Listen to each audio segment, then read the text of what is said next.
इस टॉपिक में हम पढ़ेंगे एनोड हील इफेक्ट के बारे में। हील इफेक्ट क्या होता है? देखिए एक्सरे ट्यूब के बारे में हमने डिटेल से पढ़ लिया। एक्सरे ट्यूब का कंस्ट्रक्शन क्या होता है, किस तरह से इसके एनोड के थोड़े ग्लास एनवलप वगैरह चीजें सारी बनी होती है। हमने ये भी पढ़ा कि हाई स्पीड इलेक्ट्रॉन्स आकर एनोड पर टक्कर करते हैं और इससे क्या एक्सरे का प्रोडक्शन होता है। हमने ये भी पढ़ा कि एनोड है, इसको कुछ एंगल दिया जाता है जिसे एनोड एंगल कहते हैं। जिसे क्या कहते हैं?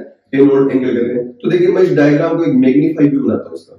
ये टारगेट हो गया या एनोड बोल दो आप इसको, ओके, या मैं इसको टंगस्टन इसको रहने देता हूं, आपको सिर्फ मैं एनोड बना देता हूं और इसके ऊपर ये इलेक्ट्रॉन्स आकर गिरेंगे इस तरह से। इस तरह से इलेक्ट्रॉन्स आकर क्या होना है, इस पर गिरना है इलेक्ट्रॉन्स का। और इस टक्कर के फलस्वरूप क्या होगा? एक्सरेज का प्रोडक्शन होता है। इस टक्कर के फलस्वरूप क्या होता है? एक्सरेज का प्रोडक्शन।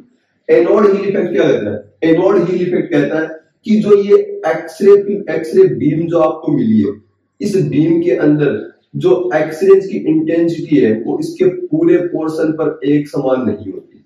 इसके पूरे पोर्शन मतलब कि इंटेंसिटी, सबसे पहले आप इंटेंसिटी देखो क्या होती है। इंटेंसिटी को कहते हैं तीव्रता। इसको क्या कहते हैं? तीव्रता। इसका मतलब क्या होता है? इसका मतलब होता है कि आपके एकांक क्षेत्र, जैसे आप एक ये इतना छोटा सा एरिया ले लिया, इस एरिया के अंदर आपके एक्सरे फोटोन की संख्या कितनी है वो क्या कहलाएगी? तीव्रता कहलाएगी। वो क्या कहलाएगी? तीव्रता कहलाएगी। अगर इसके अंदर से 100 फोटोन गुजर रहे हैं तो तीव्रता 100 होगी, 50 गुजर रहे हैं तो तीव्रता कितनी होगी? 50 होगी। यानी एक्सरे फोटोन की तीव्रता क्या होगी? जो इसकी इंटेंसिटी क्या होगी एक्सरे बीम की? एकांक क्षेत्र से गुजरने वाले एक्सरे फोटोन की संख्या उसकी तीव्रता कहलाएगी। ज्यादा होंगे तो तीव्रता ज्यादा है, कम होंगे तो तीव्रता कम है। इसे हम इंटेंसिटी बोलते हैं या तीव्रता बोलते हैं। अब क्वेश्चन ये, एनोड हील इफेक्ट क्या कहता है? एनोड हील इफेक्ट कहता है कि आपकी एक्सरे बीम में इसके दो पोर्शन है। तो ये साइड तो है एनोड साइड और ये साइड क्या है? Cathode side.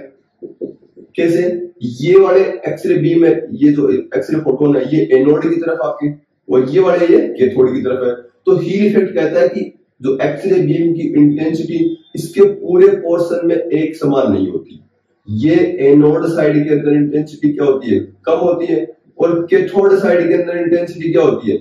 इस साइड के अंदर यहाँ पे इंटेंसिटी क्या होती है? ज्यादा होती है। यानी इंटेंसिटी अगर एनोड साइड और cathode side, intensity of X ray beam अगर हम देखें तो किधर ज्यादा होगी?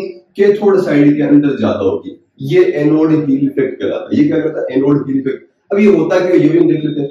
देखिए हमने पढ़ा कि फास्ट मूविंग इलेक्ट्रॉन्स है वो आकर एनोड के ऊपर जब टक्कर करते हैं तो उस समय एक्सरेज का प्रोडक्शन होता है। लेकिन ये एक्सरेज का प्रोडक्शन सतह के ऊपर नहीं होता। मतलब ऐसे नहीं है कि यहाँ पे सतह पर इलेक्ट्रॉन्स आए और यहाँ पे एक्सरेज निकल गई, ऐसा नहीं होता। क्योंकि इन स्पीड के पास, इन इलेक्ट्रॉन्स के पास में बहुत खूब सारी स्पीड होती है। देखिए ये जैसे टारगेट है, टारगेट के अंदर ये टंगस्टन एटम्स लगे हुए हैं, ऐसे खूब सारे टंगस्टन एटम। तो इलेक्ट्रॉन आएंगे तो इलेक्ट्रॉन कुछ एटम्स को तो भेद के सीधा अंदर चला जाएगा। तो और आप मान लो इसकी इस इलेक्ट्रॉन के साथ इंटरेक्शन के कारण से यहाँ पे एक्सरेज का प्रोडक्शन हुआ। तो सबसे पहली चीज, एक्सरेज का प्रोडक्शन टारगेट या एनोड की सतह पर नहीं होता बल्कि उसकी सतह के नीचे होता है। बल्कि उसकी क्या होता है? सतह के नीचे होता है। अब यहाँ पर दो संभावना है।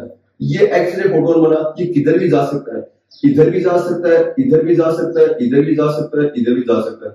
देखिए अगर एनोड के अंदर की डायरेक्शन में जाएगा तो एनोड के अंदर ही एब्जॉर्ब हो जाएगा, और बाहर कब निकलेगा? जब इसको ये कम से कम दूरी तय करनी पड़ेगी। अब यहां से ये इलेक्ट्रॉन दो डायरेक्शन के अंदर जा सकता है। जैसे एक तो मान लो इसको इधर निकलना है एनोड, सॉरी ये दो कैथोड साइड की ओर, और एक इसको इधर निकलना है एनोड साइड की ओर। तो देखिए कौन सी डिस्टेंस ज्यादा है? कैथोड साइड में निकलने के लिए इसको यहां से लेके यहां तक थोड़ी सी डिस्टेंस तय करनी थी, लेकिन एनोड साइड के अंदर बाहर निकलने के लिए इसको यहां से लेकर यहां तक इतनी डिस्टेंस तय करनी पड़ती है, और कैथोड साइड के अंदर तो छोटी सी डिस्टेंस इतनी तय करनी पड़ती है। तो इसके ज्यादा एब्जॉर्ब होने की संभावना किधर होगी? ज्यादा एब्जॉर्ब होने की संभावना एनोड साइड के अंदर। क्यों? क्योंकि इस एक्सरे फोटोन को इस एनोड की सरफेस से बाहर निकलने के लिए इधर ज्यादा दूरी तय करनी पड़ रही है, इतनी है। कैथोड साइड की ओर निकलने गाड़ी क्या करनी पड़ रही है, इतनी दूरी तय करनी पड़ रही है, तो ये दूरी क्या कम है। तो इस तरह के मान लो यहाँ पे अरबों खरबों इंटरेक्शन हुए हैं, और उन अरबों खरबों इंटरेक्शन में से वो एक्सरे फोटोन तो जल्दी से बाहर आ जाएंगे जो कैथोड, जिनकी डायरेक्शन क्या है, कैथोड साइड की ओर है, और एनोड साइड की ओर है वो कम आ पाएंगे, कम बाहर निकल पाएंगे, क्योंकि दूरी ज्यादा है। इनके एनोड के अंदर ही एब्जॉर्ब होने की संभावना ज्यादा बढ़ जाती है। ये आपका एनोड हील इफेक्ट कहलाता है। ये क्या कहलाता है, ये एनोड हील इफेक्ट कहलाता है।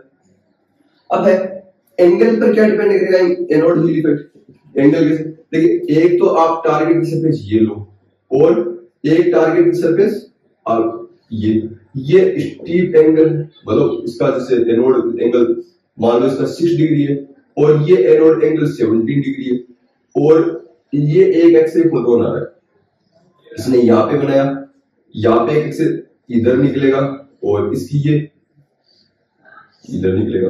तो देखिए ये दूरी और ये दूरी लगभग बराबर है, थोड़ा सा अंतर है, लेकिन जैसे जैसे आप एंगल को कम करते जाओगे आपकी जो एनोड साइड की ओर जो फोटोन निकलेगा उसको ज्यादा दूरी तय करनी पड़ेगी। यानी अगर आप 6 डिग्री और 17 डिग्री के अंदर एनोड हील इफेक्ट देखो, तो एनोड हील इफेक्ट आपको देखने को ज्यादा मिलेगा, 6 डिग्री के अंदर ज्यादा मिलेगा। यानी जैसे जैसे एनोड एंगल कम होता जाएगा आपका हील इफेक्ट बढ़ता जाएगा, एनोड एंगल कम होता जाएगा, हील इफेक्ट बढ़ता जाएगा। तो ये कॉन्सेप्ट आप इंपॉर्टेंट है, इसको आपको क्या करनी है, याद रखनी है। अब हम देखते हैं हील इफेक्ट को प्रभावित करने वाले कारक। देखिए हील इफेक्ट को प्रभावित करने वाले कारक में सबसे पहला कारक मैंने आपको बता दिया एनोड एंगल। जैसे जैसे एनोड एंगल बढ़ाते हैं हील इफेक्ट कम मिलता है। जैसे मैंने आपको बताया 6 डिग्री और 17 डिग्री अगर हम लेंगे तो यहाँ पर हील इफेक्ट हमें किस में ज्यादा शो होगा, हील इफेक्ट हमें 6 डिग्री पर ज्यादा शो होगा। दूसरा है एफएफडी। एफएफडी का मतलब होता है फिल्म टू फोकस डिस्टेंस, यानी फिल्म की जो एक्सरे ट्यूब का जो फोकल स्पॉट है, इस फोकल स्पॉट से दूरी को हम इससे लेते हैं। जैसे ये एक्सरेज है, ये एक्सरेज इनको मैं कैथोड साइड के अंदर इनकी इंटेंसिटी को मैं ज्यादा रखता हूं, और एनोड साइड में इनकी इंटेंसिटी को मैं थोड़ा कम रखता हूं, जैसे आप मेरे से समझ पा रहे होंगे। अगर आप जनरल रेडियोग्राफी कर रहे हो, जैसे मान लो एक 14 इंटू 17 इंच साइज की फिल्म लेते हैं, कैसेट लेते हैं, इस कैसेट को आप 100 सेंटीमीटर एफएफडी के ऊपर अगर आप रखते हो, जैसे हमने इसको यहां पर प्लेस किया, तो आप देखोगे इसके किनारों पर हमें मैक्सिमम वेरिएशन देखने को मिलेगा। किस तरीके से कि इसके इस किनारे पर हमें क्या होगा, इंटेंसिटी ज्यादा मिलेगी, इस पर कम मिलेगी। मान लो इस किनारे पर 85%, जैसे सेंट्रल वाली है, सेंट्रल रे को 100% मिले, यहाँ पर जो इंटेंसिटी मिली उसको 100% माने, तो इस किनारे पर आपको उसके बजाय इधर कम होगा तो 85%, और इधर जैसे जाओगे तो यहाँ मान लो आपको 105% आपको रेडिएशन मिलता है, जो इंटेंसिटी आपको प्राप्त होती है किससे, सेंट्रल बीम के जो रेफरेंस में। तो इस दोनों का यहाँ पे जो इंटेंसिटी का अंतर है दोनों किनारों पर कितना मिलेगा, जैसे 15 ही हो गया, 5 ही हो गया, यानी 20% आपको इंटेंसिटी के अंदर इसके किनारों पर मिलेगा। इसी फिल्म को आप अगर एफएफडी यानी फिल्म टू फोकस, देखो ये फिल्म होगी और ये फोकल स्पॉट होगा, इसके बीच की दूरी हमने 100 सेंटीमीटर मानी है। अगर इसी को मान लो चेस्ट एक्सरे कर रहे हो, जिसमें हम क्या रखते हैं 72 इंच या 180 सेंटीमीटर या 6 फीट, दोनों एक ही बात होती है। अगर ये एफएफडी ले तो इस कंडीशन के अंदर कैसेट को हम इसको क्या करेंगे, यहां पर डिस्प्लेस कर देंगे 172 सेंटीमीटर पर, तो कैसेट की साइज में देखो सेम ही ले लो। इस कंडीशन में क्या होगा, इस कंडीशन के अंदर ये वाले इस साइड के एक्सरे फोटोन जो इस फिल्म पर इंक्लूड हो रहे थे वो अब देखो इससे ऑफ फोकस चले गए, यानी कैसेट से बाहर चले गए। इसी तरह से ये वाला बीम, ये वाली बीम ये इस पर इंक्लूड हो रही थी, ये वाली तो इंक्लूड हो रही है, लेकिन ये वाली क्या होगी, इससे बाहर चली गई। अब इस कंडीशन में मान लो यहाँ पर आपको जो रेडिएशन का इंटेंसिटी का परसेंटेज मिलता है वो 102% है, और यहाँ पर मान लो आपको कितना मिलता है 93% मिलता है। तो गैप कितना हुआ, 7 ये 2 ये, यानी आपको इंटेंसिटी में परिवर्तन सिर्फ और सिर्फ 9% ही देखने को मिलता है। इसका मतलब अगर आप एफएफडी बढ़ाते हो 100 सेंटीमीटर से आप 72 इंच तक ले जाते हो, एफएफडी बढ़ाने पर आपको हील इफेक्ट कम दिखाई देगा, यहाँ पर ज्यादा दिखाई दे रहा है। आपको एनोड और कैथोड जो एंड है इन दोनों एंड के बीच में आपको डेंसिटी का डिफरेंस 20% तक दिख रहा था, जो FFD बढ़ाने पर क्या होगा आपको 9% तक ही दिख रहा है। ये हमने सिर्फ समझने के लिए हमने डाटा लिए, बाकी जो एग्जैक्ट तो उसमें मापेंगे तो वो तभी पता चलेगा। तो FFD यानी फिल्म टू फोकल डिस्टेंस अगर आप बढ़ाते हो तो हील इफेक्ट आपको क्या होगा, हील इफेक्ट आपको देखने के लिए कम मिलेगा। हील इफेक्ट क्या मिलेगा, कम मिलेगा। तो सेकंड जो जिस पर हील इफेक्ट प्रोवाइड करता है वो कारण ये हो गया। तीसरा है इसका फील्ड साइज। तीसरा है फील्ड साइज। फील्ड साइज कैसे, मान लो आपको इसी को हम डायग्राम को दोबारा लेते हैं। कैसे, मैं आपको ये 100 सेंटीमीटर FFD के ऊपर ये एक्सप्लेन करता हूं। फील्ड साइज मतलब जैसे आप दो कैसेट ले रहे हो, एक तो आप कैसेट ले रहे हो जिसकी साइज है 8 × 10 इंच, छोटी से छोटी कैसेट काम ले रहे हो, एक 14-17 की कैसेट काम ले रहे हो। तो जैसे आप छोटी कैसेट यहाँ पर प्लेस करोगे 8 और 10 इंच की, तो ये इसके जो, और मैंने FFD लिए 100 सेंटीमीटर, ये हमने फिक्स कर ली दोनों कैसेट की कंडीशन के अंदर। तो देखो फिल्म के ऊपर, फिल्म के किनारों पर आपको जो इंटेंसिटी का जो वेरिएशन है वो कम देखने को मिलेगा। क्यों, क्योंकि फील्ड साइज छोटा है तो इधर रेडिएशन रह गया, इधर रह गया, तो आपको इंटेंसिटी का गैप ज्यादा मिलेगा। अगर आप इस कैसेट की साइज को बढ़ाकर आप इसको 14-17 कर दोगे तो ये वाला रेडिएशन भी इसमें इंक्लूड हो जाएगा, ये भी इंक्लूड हो जाएगा, तो आपको हील इफेक्ट क्या होगा, ज्यादा देखने को मिलेगा। छोटी कैसेट के अंदर क्या होगा, फील्ड साइज छोटा लिया आपने 8-10 का लिया, तो क्या होगा, जो किनारों का रेडिएशन है वो फिल्म से बाहर चला जाएगा, ये हील इफेक्ट कम देखने को मिलेगा। बड़ी कैसेट पे पूरा फील्ड इंक्लूड कर लेगा तो किनारों के ऊपर जो डेंसिटी डिफरेंस है वो आपको ज्यादा मिलेगा। यानी फील्ड साइज आप जब बढ़ाते हो तो उससे क्या होता है, हील इफेक्ट आपको ज्यादा देखने को मिलेगा, बड़ा हुआ हील इफेक्ट आपको मिलेगा। ये इसके जो इफेक्ट करने वाले, प्रोवाइड करने वाले कारक हो गए। अब है इसके एप्लीकेशन या अनुप्रयोग।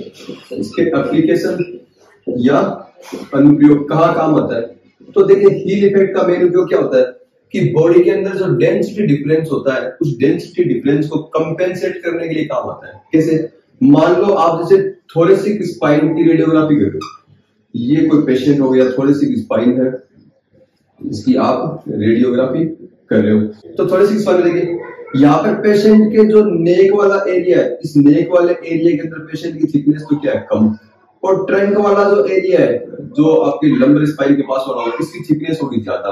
इसका मतलब यहाँ पर आपको एक्सरेज की इंटेंसिटी तो चाहिए कम, और यहाँ पे एक्सरे की इंटेंसिटी ज्यादा चाहिए पेनिट्रेट करने के लिए, ताकि आपको एक्सरे फिल्म के ऊपर एक समान डेंसिटी उत्पन्न हो, एक समान डेंसिटी मिले। तो इस कंडीशन के अंदर पेशेंट को यहाँ पर कैसे हम पोजीशन कैसे सेट करेंगे पेशेंट की, इस तरह से करेंगे, ये करेंगे। इसके नेक वाले रीजन को तो हम किधर रखेंगे, एनोड की ओर, और इसके ट्रंक वाले रीजन को किधर रखेंगे, कैथोड। ऐसे करने से हम क्या कर रहे हैं, एनोड वाले रीजन में कम एक्सरेज मिलेगी तो पेशेंट के पार हो गए जिस अनुपात में रेडिएशन मिलेगा। कैथोड की साइड में क्या होगा, जो थिक पार्ट है तो ज्यादा रेडिएशन गिर रहा है, तो लेकिन यहाँ पे थिकनेस बढ़ने के कारण उतना ही रेडिएशन लगभग निकलेगा जितना एनोड साइड के अंदर आपको डेंसिटी मिलती है। तो इस तरह से पेशेंट की एनाटॉमी की डेंसिटी के अंदर जो डिफरेंस है उसको कंपेंसेट करने के लिए हील इफेक्ट काम में लिया जाता है। थिक पार्ट को कैथोड की ओर रखा जाता है और थिन पार्ट को एनोड की ओर रखा जाता है। ये बार बार एग्जाम के अंदर ये क्वेश्चन आता है। तो हील इफेक्ट का ये चैप्टर कंप्लीट है। एक नए चैप्टर के साथ जल्दी आपके सामने आऊंगा, तब तक के लिए धन्यवाद।